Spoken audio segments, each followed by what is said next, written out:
Hey, sometimes some video games just fall through the cracks, end up being forgotten, or just completely underrated. It happens on every platform, and today we're talking about 10 often overlooked games on PlayStation 5. These aren't necessarily all like indie games that didn't get their due. These are just some games that released, maybe even got some notoriety, but quickly slipped away, fell through the cracks, or just never really got as much sales or even love that they deserved. So with that, let's get started off with number 10 and talk about Astro's Playroom. Astro's Playroom, believe it or not, is just a simple little downloadable free game you got when you got a PlayStation 5. Now, in the beginning, there were not a ton of games available for the PlayStation 5. You know, you had your few platform exclusive, like you dived into the Demon's Souls remake or maybe even Miles Morales after a while, but there was also Astro's Playroom, and Astro's Playroom is actually an extremely underrated and really fun platformer. It is incredibly well designed, really tight and fun to play, and it's just kind of like a platformer trip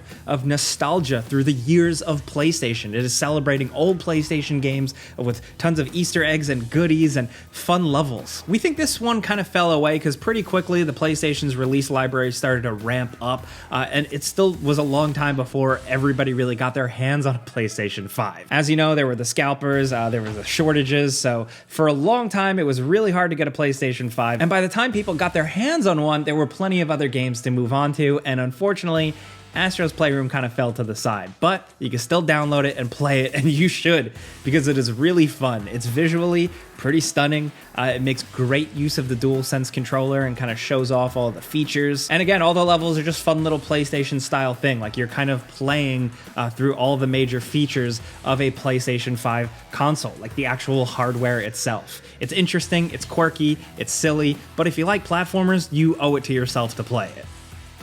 Next over at number 9 is Neon White. Now, people really liked Neon White, and it was actually nominated for a couple of Game of the Year lists, but it still feels like it didn't really hit the mainstream appeal it deserved. Also, I feel like the biggest popularity for this thing was on PC. It was a pretty big surprise hit on PC, but on console, specifically, we feel like some PlayStation players are really missing out on this one and should jump on it because it's kind of hard to explain, but it's a really addictive run-based first-person game with really good, solid feeling gameplay and a really good sense of speed and movement. It's all centered around these cards that really bring some randomness to your runs, and people just got absolutely hooked on it. The style isn't for everyone, the story is something, but it's really that raw gameplay, that fun factor. It's straight up what this game has, and more people should check it out. If you're the hardcore gamer, yes, you've definitely heard of this, but you know, some people watch gameranx that are a little bit more casual, so we had to mention it. Next over at number 8, we have the Guardians of the Galaxy game. Yes, this one is often overlooked, and I think specifically it was in the sales department. In early 2022, during an earnings call, Square Enix said that Guardians of the Galaxy's sales on launch undershot our initial expectations. It had a really slow start, which is unfortunately. Apparently, after it being on Game Pass and having some discounts and sales on different platforms, things picked up. But if you're one of the people that still never jumped into this one, you should. If you like Guardians of the Galaxy or comic booky stuff, this is a really damn good, straightforward third-person action-adventure game. We love those regular old story-based fun action experiences, and this is a pretty damn good one.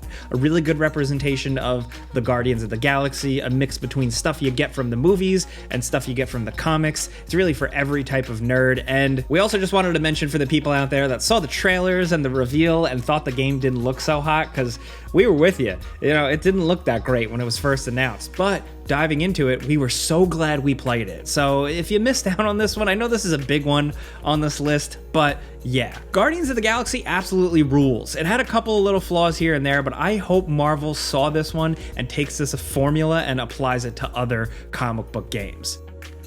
Next over at number 7, we have Scarlet Nexus. Now, I believe when this released, this was an Xbox Game Pass game, but it's also available on PlayStation 5, and it's pretty awesome. It's got a real good JRPG vibe with lots of side quests, a weird sci-fi world to check out, and weird lore, but the biggest thing is the combat. How the combat pairs like cyber telekinesis into its action is really, really satisfying, and we haven't really seen a game like this that takes characters that can throw things with their minds and make it this compelling and fun to execute. So if you're looking for like an action JRPG with a kind of alternate reality future where humans and technology kind of like form this weird new society. This is a cool one. Again, it's another game on this list that is definitely not perfect. It has its flaws for sure. We've talked about them, but when you look at other top 10 lists or roundups of PlayStation 5 games or, you know, action RPGs, you never really see Scarlet Nexus, so we wanted to give it some love.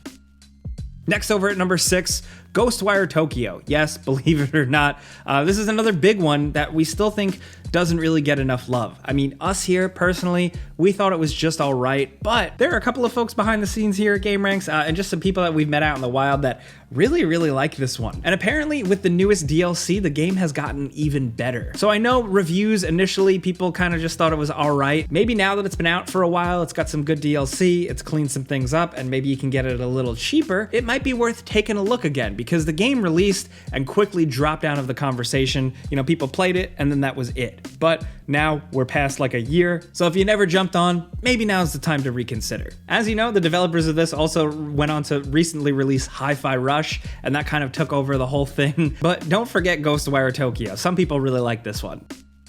Next, over at number 5, we have Kena Bridge of Spirits. This third-person action adventure with a quirky Pixar style feel like it simply just came and went, but we really loved it. And when you see videos or read articles of like some of the best PlayStation 5 games or the best console exclusives, Kena never really comes up, and we don't know why. It's visually stunning, it's got some pretty engaging combat with some cool ranged attacks and some satisfying melee, and it's actually pretty challenging. The bosses are pretty nuts, and the last one is really bullshit. But still, that doesn't stop it from being like a really fun adventure that's really compelling.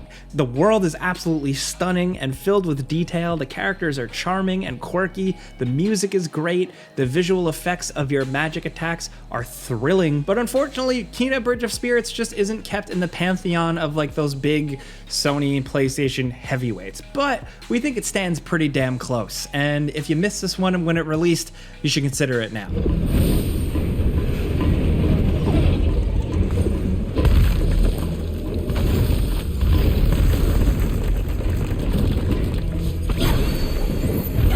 Next, over at number 4, we have Solar Ash. This is a little bit more of an independent game, but we feel like it seemed awesome, and then it released, and nobody really talked about it. But people really love it, and you might too, especially if you like Hyper Light Drifter, because this is from the people who made that. It's a little bit different, but as you can see on screen, it is pretty wild, with some really satisfying and cool movement. Everything is high speed and gravity defying and over the top. Got a decent story, a pretty good soundtrack, some really great visuals, and of course, like I said, the gameplay to back it up. This one just flew under the radar for a while for some, so consider checking out Solar Ash, man.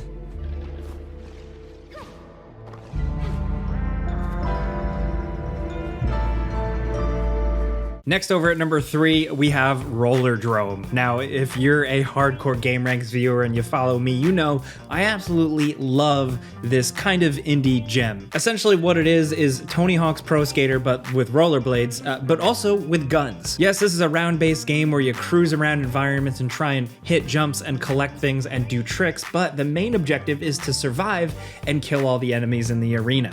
Now, you're blasting away with dual pistols, shotgun, grenade launcher, and more, and the way to get more ammo is to do tricks, and you're constantly jumping in and out of bullet time, slow motion, Max Payne style, to grind on rails, do backflips, get more ammo, and headshot dudes. This game is absolutely perfect from a loop standpoint. Yeah, it could use more levels, maybe a little story, because they did try and do a narrative, but that core gameplay is really awesome, and Rollerdrome feels great on a PlayStation controller. Aiming is snappy and tight, and you will absolutely be addicted to this game. Don't let the visuals fool you. This thing is so much fun to play, and it was one of our favorite games the year it released. But still, we don't think enough people really played this one. Nobody listened to me, nobody wanted to hear it, but Rollerdrome is absolutely excellent. And if you like a challenge, it can be pretty difficult too. I wish there were more bosses, but still, the multiple difficulties really helps, and it's worth experiencing, and I really hope they make a sequel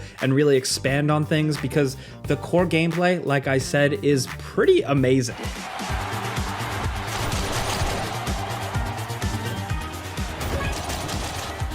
Now down at number 2, we have Deliver Us the Moon. Now this one came to our minds when we were putting together this list because it seems overlooked, and it's strange because for a lot of people this might be the more realistic style space exploration game you really wanted. This is like a narrative mystery game where you play as a lone astronaut on the moon with your little robot solving a mystery, but the whole story, the whole world is built around real world issues, but in a post-apocalyptic future where things are running out, natural resources are low, and you essentially get to engage in a narrative exploratory adventure floating around space stations, walking on the moon. The game jumps from third person to first person and just has a lot of variety to it. You're driving rovers, you're floating around, you're jumping around in low gravity. It's an older game from 2019, but it has been ported to the PlayStation 5 and it runs pretty well. And it's really cool. It's got some good vibes, a great atmosphere, a really solid soundtrack. And if you like space stuff and you're looking for more space games, not like high fantasy, super sci-fi space games, but things a little bit more in the realm of rockets and space stations and believability, consider Deliver Us the Moon.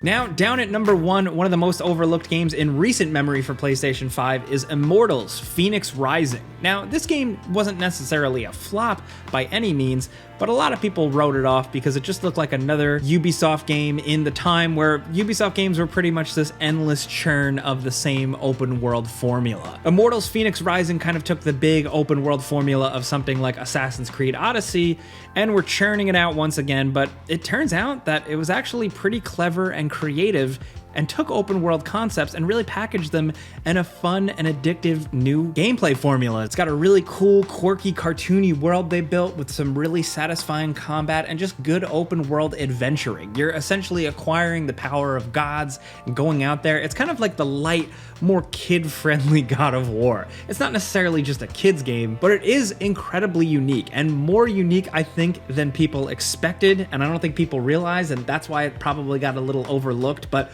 the year it released, it was one of our favorite games, believe it or not. So consider checking out Immortals: Fenix Rising. Now, those are just 10 random games that we wanted to talk about today for PlayStation 5 that we thought were kind of overlooked or didn't get their time in the sun. Some of them came and went really quickly, some of them you maybe never even heard of, but we want to hear if you got any of your own personal examples down in the comments. Any overlooked or underrated or forgotten games from the PlayStation 5 era so far, let us know. Now, if you enjoyed this video and you like just talking games with us every day, clicking the like button's all you gotta do. It really helps us out. And if you're new, consider subscribing, maybe hitting that notification bell because we put out videos every single day. But as always, thanks for watching. We'll see you guys next time.